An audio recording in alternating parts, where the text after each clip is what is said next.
Sebelum nak tengok video tu, bolehlah tekan button subscribe, like dan share. Subscribe tu free je guys, free je. Korang tekan button subscribe tu dari merah ke kelabu. Kalau dah kelabu jangan tekan lagi, nanti jadi merah balik. Okey, tu je lah. Jom tengok video. Hai, seperti yang dijanjikan, jom kita review Kaiju Red King ni. Ni dari bahagian depan, dari bahagian tepi, dari bahagian belakang. Dia ada tulis 2.0. Kenapa aku pilih nombor 2? Sebab ramai request Red King ni. Ni dari bahagian atas, daripada bahagian bawah dia ada, nampak dia ada design yang opening Ultraman Hayata tu. Jom kita buka tanpa membuang masa.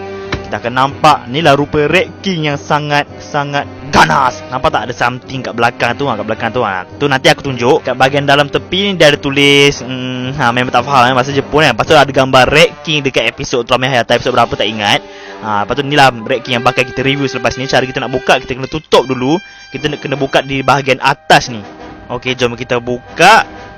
Macam inilah rupa dia. Bila dia buka ni ada kertas ni, ada kertas manual ke apa tak. Kita tengok gambar Red King di episod Red King muncul tu. Ni ada kalau kau nampak ni, ni red lah Red King. Takkan red blue pula. Ni Ultraman Hayata type A. Betul ada Pigmon. Comel gila. Kalau ingat-ingat lah. Betul kat belakang ni ada Zito. Betul ada Dodongo ni. Ni ada scan code QR apa benda tak. Lepas tu ni aku tak kenal lah. Korang kenal tak ni siapa? Aku rasa dia ni pembuat pembikin apa suit kaiju kot. Mungkin lah. Nampak ni ada tanduk L King ni. Ada color timer lagi ni. Nampak macam dia tengah buat kerja, buat suit. Okey, tanpa membuang masa, kita tolak ke tepi dulu. Kita ketengahkan dulu Kaiju Red King yang kita akan review. Nampak ni, inilah rupa dia Red King. Tapi dia ada pin, bukan pin ni, dawai ni. Dawai dia supaya dia tak bergerak dalam kotak kan. Macam ni cara dawai dia bekerja. So kita nak buka, kita kena pusing-pusing je lah kan. Macam tak biasa pula. Lepas tu kita keluarkan ni dengan perlahan dan berhati-hati dan bersungguh-sungguh. Tiba-tiba kan plastik ni supaya tak adalah tercalar kan.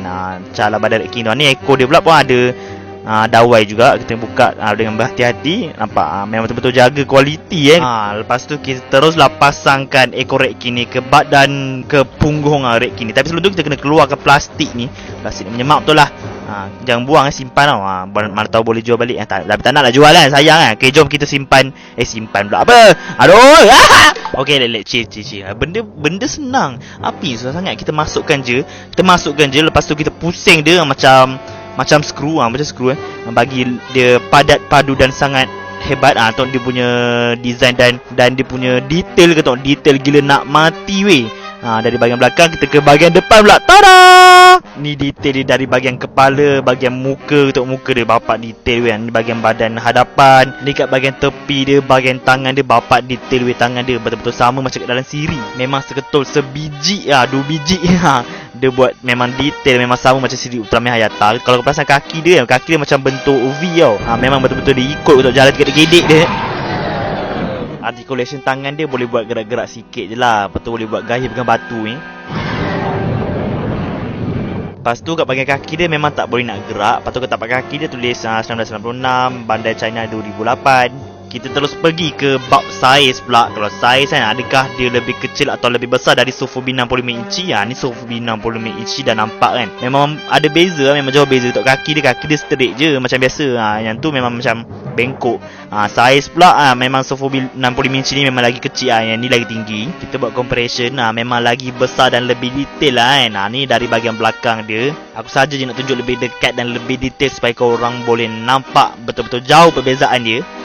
Okey, itu saja review aku untuk kali ni untuk Kaiju Red King. Korang kalau minat dengan konten aku, korang boleh follow, like dan share. Okey, tu je lah. Bye!